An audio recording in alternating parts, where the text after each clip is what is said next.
সর্ববেলাতে আল্লাহর দরবারে দুটি হাত ওঠায় দোয়া করা উত্তম মুস্তাহাব। এখন শরীয়তের কিবলা হলো কাবা, দোজানের কিবলা হলো রাহমাতাল লিল আলামিন, মোনাজাতের কিবলা হলো আরশে আজিম। এগুলো না চিনার কারণে দোয়াও বন্ধ হয়ে গেছে। ভালো করে লিখে নেন। 1 নাম্বার হলো মাগফিরাত কামনা করা, 2 নাম্বার হলো তাদের জন্য সবর রেসানি করা, 3 নাম্বার হলো তাদের ঋণ পরিশোধ করা। এই দুনিয়ার মধ্যে বাবা মা যদি ঋণী থেকে যায়, যদি ঋণ থেকে দুনিয়া থেকে বিদায় হয়ে যায়, ও যুবক শুনে নাও, বাবুরা আমার ভালো করে তালের কান্ডা লাগা শোনো। আজকে আমাদের দেশে একটা রওয়াজ হয়ে গেছে, মায়েরকে সামনে রেখে সন্তানকে আমার আব্বা যদি কোনো দিন দায়িক থাকে মাফ করে দিও। এর কপাল পুরা বেটা হয়তো সামরিক ভাবে তোদের সামনে মাফ করেছে, মনে মনে মাফ করে নাই। মনে করছিস বেটা মরেও গেল, মেরেও গেল, 20,000 টাকা পামু, ও তো জীবনেও মাফ করবে না। যতদিন যাবে খালি মনে পড়বে বেটা মারা গেল, 20,000 লস গেল, বেটা মারা গেল, 10,000 লস গেল। এই জন্য পিতা মাতা যখন দুনিয়া থেকে বিদায় হয়ে যাবে, তাদের দিনাদায়িক পরিশোধ করা, ঋণ পরিশোধ করা। এর মুসলমান খোঁজ নিবেন এই গ্রামের মধ্যে, এই মহল্লার মধ্যে যারা আজকে মাহফিলে আসছেন, মুসলমান সোনারগাঁ হবিগঞ্জের মধ্যে, এই রানীরগাঁওর জমিনের মধ্যে খোঁজ নেবেন প্রতিবেশী আপনার আব্বার কার সাথে সম্পর্ক ভালো ছিল, মার কার সাথে সম্পর্ক ভালো ছিল, তাদের কাছে খোঁজ নিয়ে বাবা মায়ের দিনাদায়ক গুলো পরিশোধ করবেন। যদি বাবা মায়ের হক আদায় করতে হয়, শুধু আমরা খাতা কলমে লিখে রাখলাম আর হক আদায় করলাম না, পিতামাতার কি করবেন দুনিয়ার মধ্যে? ঋণগ্রস্ত থাকলে ঋণগুলো পরিশোধ করবেন, দিনাদায়ক পরিশোধ করবেন। 4 নাম্বার হলো মুসলমান তাদের শরীয়ত মোতাবেক ওসিয়াত গুলো পূরণ করবেন। জোরে জোরে বলেন মারহাবা। এ মুসলমান গভীর মনোযোগ, আমি আপনাদেরকে যেটা বলি যুবকেরা শুনে নাও, পিতামাতার ওসিয়াত পুরা করবেন। 5 নাম্বার হলো বাবা মায়ের আত্মস্বজন যারা আছে তাদের সঙ্গে যোগাযোগ করবেন। বাবা মায়ের আত্মস্বজন যারা আছে তাদের সঙ্গে ভালো ব্যবহার করবেন। দেখা যায় বাবা মারা গেলে চাচার প্রতি আর দরদ নাই, মা মারা গেলে খালারে আর চিনি না। আমার যুবকেরা শুনে নাও, যদিও আমি লম্বা আলোচনা করার সময় আমি পাবো না, অল্প সময়ের মধ্যে অনেক কিছু বোঝানোর চেষ্টা করব। একদম বাংলা ভাষায় কথাগুলো বলে আপনারা একটু খেয়াল করবেন। বাবারা আমার, আজকে সমাজের মধ্যে ও যুবকেরা, যদি মাকে খুশি রাখতে চাও কবরে, যদি বাবাকে সুখে রাখতে চাও কবরে, তার আত্মস্বজন যারা আছে তাদের সঙ্গে ভালো ব্যবহার করো, তাদের সঙ্গে যোগাযোগ ভালো রাখো, তাদের সঙ্গে দুশ্মনী করো না। আমার বাবারা আমার, ও বন্ধুরা আমার, 6 নাম্বার হলো এই বাবা মায়ের আত্মস্বজনকে সাহায্য সহযোগিতা করতে হবে। আমার রাসূল বলে গেছে, আল্লাহর বিধানগুলো নবী জানা দিয়ে গেছে। ও বান্দা শোনো, উম্মতিরা শোনো। আজকে দেখা যায় চাচা বড় মুসলমান বাতিজা টাকার পাহাড় গড়েছে, চাচাই অটো চালায় খায়, উনি কাছেন মুসলমান। আমার আপন জনেরা ধনী মানুষ, ভিক্ষার সাহায্য চেয়ে বেড়ায় মানুষের দ্বারে দ্বারে। তোমার আব্বা মা কবরে শুয়ে অশান্তির মধ্যে থাকবে, আব্বা মারে যদি খুশি করতে হয়, বাবা মার আত্মস্বজন যারা আছে তাদেরকে সাহায্য সহযোগিতা করা লাগবে। আপনি সাধ্য মতো যেটুক পারবেন সাহায্য সহযোগিতা করবেন। আপনারা করতে রাজি আছেন কি না? এই যে মাহে রমাদান মাস আসতেছে যুবক, এমনও ব্যক্তি আছে আপনার আত্মীয় একটা খুরমা কেনার মতো ক্ষমতা নাই, একটু ডাবরি কেনার মতো ক্ষমতা নাই, চিনি কেনার মতো ক্ষমতা নাই, মুড়ি কেনার মতো ক্ষমতা নাই। এ যুবক, দেখে দেখে তোমার আত্মস্বজন যারা আছে, তোমার সাধ্য যেটুক লাগ পারো সেই অনুযায়ী তুমি তোমার আত্মস্বজনের সঙ্গে তাদের সাহায্যের হাতটা বাড়ায় দাও। যদি আব্বা মারে কবরে শান্তি রাখতে চাও, তাহলে আব্বা মার আত্মস্বজনের সঙ্গে ভালো ব্যবহার করবা। জোরে জোরে চিল্লায় বলা যাবে না আল্লাহু আকবার। এরে আমার নবী ডাকতে বলে, উম্মতেরা রে শোনো, 7 নাম্বার হলো তোমার পিতা মাতার এই হকটা ভালো শুনে নেন। এই হকটা তো অনেক আজকে মাত্র 6 জনে আদায় করেছেন। এই আমার যুবক বন্ধুরা আমার, আমার রসুল বলছে তোমাদের পিতামাতার কবরটা বেশি করে বেশি বেশি করে সময় পাবা যখনই তখনই জিয়ারত করবা, সময় করে বেশি বেশি করে আব্বা আমার কবরটা জিয়ারত করবা। আমার বন্ধুরা, আমার রসুলে পাক সাল্লাল্লাহু আলাইহি ওয়াসাল্লাম বললেন সাহাবীরা রে শোনো, নবীজি বললেন সাহাবীরা শোনো, সাহাবীরা বলে জি হুজুর তোমরা কি কবুল আজরের সওয়াব পাইতে চাও? রসুল বললেন কে বানা চায়? সাহাবীরা বলেন কে বানা চায়?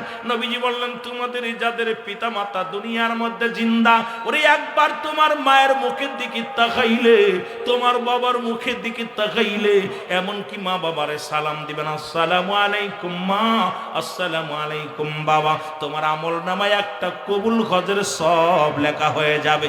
সাহাবীরা আমার নবীজি যখন বলছে সাহাবীদের চোখে পানি, সাহাবীরা বলে ইয়া রাসূলুল্লাহ, ইয়া হাবিবাল্লাহ, নবী গো এই আমলটা যদি কিছুদিন আগে পাইতাম, এই দুনিয়ার মধ্যে আমাদের মা জিন্দা নাই, আমাদের বাবা জিন্দা নাই। রাসূল চোখের পানি ছেড়ে কান্দে, সাহাবীরাও কান্দে। আল্লাহ কয় জিবরিল যে আমার হাবিবরে জানা দিয়াছো, আমার হাবিব জন যাদের আব্বা নাই মা নাই তারা যেন ডাক দে বলে রব্বিরহামহুমা কামা রব্বায়ানি সগীরা। এ মুসলমান শুনে নাও, সুতরাং আপনারা সময় করে বেশি বেশি করে জিয়ারত করবেন। আসরের নামাজ পড়েছেন, মার কবরের পাশে দাঁড়ায় যান, এরে আব্বা মার হকগুলো আগে আদায় করো। আজকে এখানে অনেক যুবক আছে, এই জন্য আমি তোমাদের বলে যাই বেশি বেশি করে আসর পারো নাই মাগরিবে দাঁড়িয়ে যাও, মাগরিব পারো নাই ঈশায় দাঁড়িয়ে যাও, ঈশা পারো নাই রাত মুসলমান ঈশার সালাতটা আদায় করে নির্জন রাত্রে আব্বা আমার কবরের পাশে দাঁড়ায় ডাকতে বলো আমার আল্লাহ, ও আমার আল্লাহ আমার আব্বা আমারে মাফ করে দাও। আর রাসূল তো শিকায় দেখছে আদম নবী দোয়া করে রব্বানা জালামনা আনফুসানা ওয়া ইল্লাম তাগফির লানা ওয়া তারহামনা লানাকুনান্না মিনাল খাসিরিন। আদম নবী কান্দে নিজের জন্য, আর আমার নবী কান্দে বলেন রব্বিরহামহুমা কামা রব্বায়ানি সগীরা। জোরে জোরে চিল্লায়া বলেন মারহাবা। এ যুবক জীবিত থাকতে সাতটা হাত একটু আজকে বলে যায়, তারপরে যদি সময় পায় ধীরে ধীরে যায়। যদিও কয়েকটা কথা বলতে যা সময় দূরাইতেছে, মুসলমান শুনে নাও। এক নাম্বার হলো পিতা মাতার প্রতি শ্রদ্ধাশীল হওয়া লাগবে। জোরে বলেন না মারহাবা। এক নাম্বার কি? পিতা মাতার প্রতি শ্রদ্ধাশীল হওয়া লাগবে।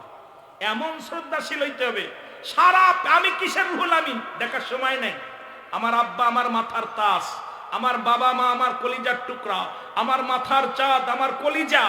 হায় হায়, বাবা মার লগে এমনি কথা কয়, এমন ব্যবহার করে মনে জুতা ফিটাইলেও রাগ মেটে না। জোরে বলেন ঠিক কিনা? কথাটা একটা মনে পড়ে গেল, আমাদের তোফাজ্জল হোসেন যুক্তিবাদী সাহেব অনেক আগে একটা গজল গেয়ে গেছে, বারবার মনে পড়ে গজলটা, ঠিক কিনা? মা বাবার কথা মতো যে জন চলে না, বলো মা বাবার কথা মতো আল্লাহ নবীর দয়া তারা পাবে না। বাইরে আল্লাহ নবীর দয়া, আরো জোরে জোরে বলেন আল্লাহ নবীর দয়া তারা পাবে। মা বাবার কথা মতো যে জন চলে না, বলো মা বাবার কথা মতো আল্লাহ নবীর দয়া তারা পাবে না। বাইরে আল্লাহ নবীর দয়া। মা বাবা অতি আপন তাদেরকে করো যতন, মা বাবা তোর অতি আপন তাদেরকে করো যতন। মার কলিজায় দুঃখ দিলে আল্লাহ সহে না, ওগো বাবার মনে কষ্ট দিলে আল্লাহ সহে না। আল্লাহ নবীর দয়া তারা পাবি না।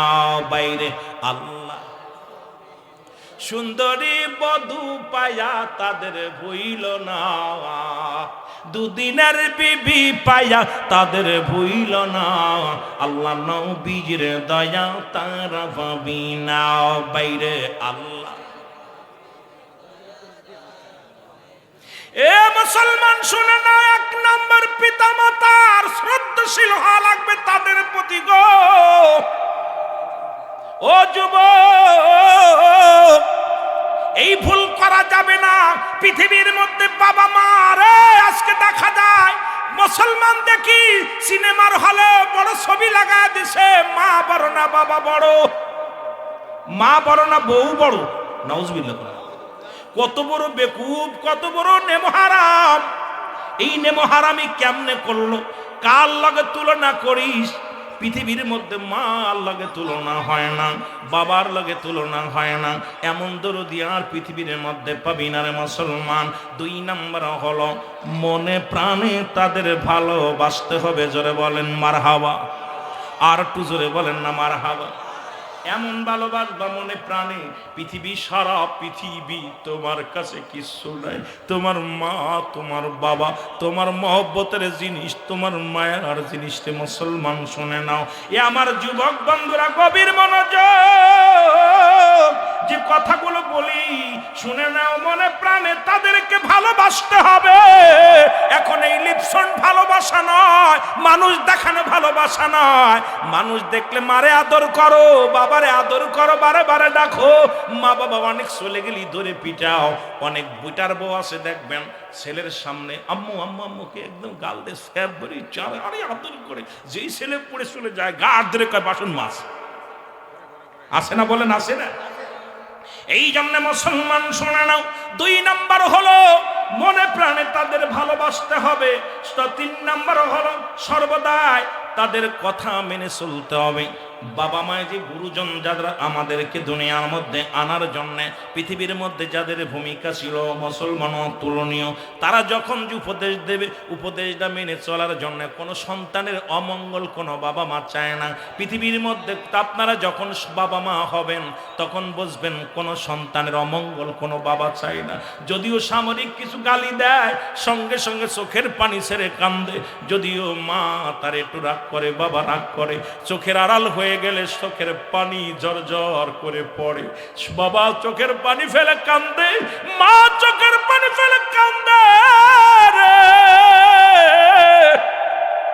ও আমার যুবক বন্ধুরা, এই জন্য সর্বদাই তাদের কথা মেনে চলতে হবে। যদি মেনে চলতে পারো মা বাবার সন্তুষ্টতে আল্লাহ সন্তুষ্ট হয়ে যাবে। জোরে জোরে চিল্লায়া বলেন মারহাবা। গভীর মনোযোগ। এর মুসলমান চার নাম্বার তাদের খেদমত করতে হবে। এখন এইটা নিয়ে বিস্তারিত যদি এক একটা বিষয় নিয়ে আলোচনা করি, রাত 2-4 ঘন্টা আলোচনা একটা বিষয়ের উপরে চলে যাবে। চার নাম্বার তাদের মুসলমান শুনে নাও, তাদের কি করতে হবে? তাদের খেদমত করতে হবে। 5 নাম্বার তাদের প্রয়োজনীয়তা পূরণ করা লাগবে। কি লাগবে? প্রয়োজনীয়তা পূরণ করা লাগবে। অনেক বাবা মা বুড়া হয়ে গেছে, বাবার একটু পান্ডা শেষে দাও, বুড়া হয়ে গেছে একটু পানি টানতে দাও, বিছনা বানায়া দাও, তুমি লাঠিটা আগায়া দাও। তুমি আব্বারে যখন আজান দিছে মসজিদে বাবার হাতটা ধরে মসজিদে দিয়ে আসো। তোমার মা জননী বুড়া হয়ে গেছে, উঠতে পারেন, উঠায়া দাও, বিছনা বানায়া দাও। পৃথিবীর মধ্যে মুসলমান তাদের কি প্রয়োজন? আপনার এই প্রয়োজনীয়তা পূরণ করা লাগবে। এমনও তো হতে পারে আব্বার প্রয়োজন আছে, বাবা সন্তান যখন মা মারা গেছে বাবার জৈবন আছে, বাবাকে নিজে গটকালি করে শাদি দিয়ে দাও। মার জৈবন আছে, মারে জিগাও মাগো তুমি কি দ্বিতীয় স্বামী ধরার জন্য কি তুমি যদি হুকুম দাও তোমার জন্য দ্বিতীয় স্বামীর ব্যবস্থা করে দিব। কারণ কি প্রয়োজন আমি সন্তান হইয়া বুঝতে হবে তাদের মনের ভাব, তাদের কি লাগবে, কি প্রয়োজন লাগবে। যুবক বাবারা আমার, এগুলো আমাদের প্রত্যেকটা সন্তানের কর্তব্য। প্রত্যেকটা সন্তান বাবার প্রতি হক আদায় করতে হবে। জোরে জোরে চিল্লায় বলা যাবে না আল্লাহু আকবার। এ মুসলমান গভীর মনোযোগ শোনো গো। 6 নাম্বার হলো তাদেরকে সব সময় সুখে শান্তিতে রাখতে হবে। কোন কাজ করলে আব্বা সুখী হয়, কোন কাজ করলে মা সুখী হয়, এর রাসূল বলছে সর্বদাই তোর আব্বা তোর মারে সন্তুষ্ট রাখবি, সুখে রাখবি, শান্তিতে রাখবি। আজকে শান্তির জ্বালায় ঢাকা শহরে বৃদ্ধাশ্রমে বড় লোকের বাবারা কান্দে, বড় লোকের দুলালেরা কান্দে। বিশ্বাস না হয় যাবেন বৃদ্ধাশ্রমে, বড় বড় শিক্ষিতদের সন্তানেরা বানাইছে তাদের আব্বা মা আজকে বৃদ্ধাশ্রমে। ওরে মুসলমান চোখের পানি ফেলে, কিন্তু একটা হাফেজের বাবা মা বৃদ্ধাশ্রমে নাই, একটা কোরআনের পাখির আব্বা মা বৃদ্ধাশ্রমে নাই, একটা আলেমের বাবা মা বৃদ্ধাশ্রমে নাই। কারণ তাদের ভিতরে কোরআনের জ্ঞান থাকার কারণে, আল্লাহর বিধান মানার জন্য, রাসূলের সুন্নাত তরিকায় চলার কারণে এই সন্তান কোনোদিন বাবাকে বৃদ্ধাশ্রমে পাঠাবে না। ভ্যান চালকের বাবা মা বৃদ্ধাশ্রমে নাই, কিন্তু বৃদ্ধাশ্রমে আছে আমাদের দেশে অশিক্ষিত ওই মূর্খ বান্দরগুলো, যারা লেখাপড়া করে যারা মূর্খ হয়েছে। কারণ আমি আগেই ছোট্টবেলায় একটা কথা শুনতাম, বাবাই বলতো মানুষের মতো মানুষ হতে হবে, চাচাই বলতো মানুষের মতো মানুষ হতে হবে, উস্তাদ বলতো মানুষের মতো মানুষ হতে হবে। মনে করতাম আমি কি গরু, আমি কি ছাগল, আমিও তো মানুষ। এখন বুঝতে পারি মানুষের মতো কেন মানুষ হতে বলেছিল। আজকে মানুষ বিদেশ থেকে ডিগ্রি আইনা, বিদেশ থেকে ডিগ্রি আইনা অফিসে বইয়া যাদের ঘুষ ছাড়া যাদের কলম চলে না, এরা মানুষ হতে পারে না। এরাও মানুষ, জোরে বলেন ঠিক কিনা। ডক্টর ইঞ্জিনিয়ার হইয়া, বড় বড় ডক্টর হইয়া, মুসলমান শুনে নাও, শুনে নাও, তাদের মুখের ব্যবহার আমরা দেখতেছি মিডিয়া তো। কিছু ডক্টর বড় সার্টিফিকেট দাঁড়ি, কেমনে মানুষের লগে কথা বলতে এরাও শেখে নাই, আবার তারা নাকি বড় বড় ডিগ্রি পিএইচডি করে আসছে। রে মুসলমান শুনে নাও, লেখাপড়া শিখে যাদের কাছে রুগী এই টাকার অভাবে রুগীর অপারেশন করে না, টাকা ছাড়া রুগী মারা যায়, এই মানুষগুলো ডাক্তার হয় নাই, ডাক্তার হয় নাই, এরাও মানুষ, মানুষ হতে পারে না। এ মুসলমান, আমার দেশে দুর্নীতিবাজ কৃষক দুর্নীতিবাজ নয়, আমার দেশের মুসলমান ভ্যান চালক দুর্নীতিবাজ নয়, আমার দেশের সাধারণ পাবলিক দুর্নীতিবাজ নয়, আমার দেশের বড় বড় ডিগ্রিধারী মাথা মোটারাই হলো সবচেয়ে বেশি দুর্নীতিবাজ। জোরে বলেন ঠিক কিনা। এ মুসলমান, 7 নাম্বার হলো, 7 নাম্বার হলো, 6 নাম্বার বললাম, 7 নাম্বার হলো পৃথিবীর মধ্যে পিতা মাতার সঙ্গে যোগাযোগটা ভালো রাখতে হবে। আজকে দেখা যায় বিদেশে থাকিয়া ঘন্টার পর ঘন্টা মা বোর লগে কথা কয়, ঘন্টার পর ঘন্টা ছেলের লগে কথা কয়, ঘন্টার পর ঘন্টা মেয়ের লগে কথা কয়। পাশে দাঁড়ায় জনম দুঃখিনী মা দেখে, বিদেশ থেকে সন্তান আলাপ করে বৌমার লগে, একবারও খোঁজে না আমার মা কই। মেয়ের লগে কথা কয়, একবারও খোঁজে না তোর দাদি কই। ছেলের লগে কথা বলে, একবারও খোঁজে না দাদি কই। ওই মার চোখের পানি যখন জমিনের মধ্যে পড়বে, খোদার কসম, খোদার কসম, আল্লাহর আরশ পর্যন্ত কেঁপে যাবে। তুমি যখনই বিদেশ থেকে ফোনটা দাও, আগে বলো আমার আব্বা কই, আমার মা কই। ওই সন্তান যখন নিয়ে বলবে দাদু বাবা ফোন দিছে, ফোনটা ধরে কথা বলা পর ওই সন্তান যা দেখবা, ওই বাবা আসরের নামাজটা পড়ে ইমাম সাহেবকে বলবে, ইমাম সাহেব হুজুর, আল্লাহ আমার কলিজার টুকরা সন্তান বিদেশের মাটিতে আছে, ফোনটা দিয়ে আগে আমার খোঁজ নেয়, আমার লগে কথা না বলে তার বিবির লগে কথা কয় না, ছেলের লগে কথা কয় না। মা প্রতিবেশীর কাছে যায় বলবে, বুড়ে আমি এমন একটা সন্তান গর্ভে ধরে ধন্য হয়েছি, আর বিদেশ থেকে ফোনটা দিলে আগে আমার চায়, আমার লগে কথা না বলে কারোর লগে কথা বলে না। বাবারা আমার দোয়া চেয়ে নিতে হয় না, দোয়া আদায় করে নিতে হয়। এমনও সন্তান আছি মাসকে মাস মার লগে যোগাযোগ নাই, বাবার লগে যোগাযোগ নাই। আবার মুসলমান নামাজ পড়তে পড়তে কপাল ছুলে ফেলছি, কপালে দাগ পড়ে গেছে, হাঁটুতে দাগ পড়ে গেছে, সেজদা দিতে দিতে জীবন চলে যায়। 1000 বার হজ করলাম, পিতা মাতা তোমার উপরে খুশি নয়, রাজি নয়। ও যুবক, তুমি বাজার থেকে আসলা, মাকে একটা সালাম দাও, আসসালামু আলাইকুম মা। যাচ্ছ বাজারে, আসসালামু আলাইকুম আব্বু, আপনার কিছু লাগবে কিনা? এ যুবক, এই জন্য 7 নাম্বার রাসূল বলছে 7 নাম্বার হকটা হলো, এই 14টা হকের মধ্যে জীবিত থাকতে 7 নাম্বার হকটা হলো, যখন তুমি তোমার বাবা মার যত যেখানেই থাকো, ঢাকায় চাকরি করো, কোথায় সোনারঘাটে থাকো, আর তুমি কোথায় সিলেটে থাকো, যখনই আসবা আগে মার কাছে ছুটে যাও, বাবার কাছে ছুটে যাও। যেখান থেকে ফোনটা দিবা আগে মার খবর নাও, বাবার খবর নাও। এই দুয়ার ভান্ডার রয়েছে, মা বাবা দোয়া করলে আমি বড় আশ্চর্য হয়ে যায়। গাড়ির মধ্যে লেখা আছে মা বাবার দোয়া, বাড়ির মধ্যে লেখা আছে মা বাবার দোয়া। বুড়া কপালা সন্তানেরা শুনে নাও, মা বাবা দোয়া করলে আল্লাহর জান্নাত পাওয়া যায়।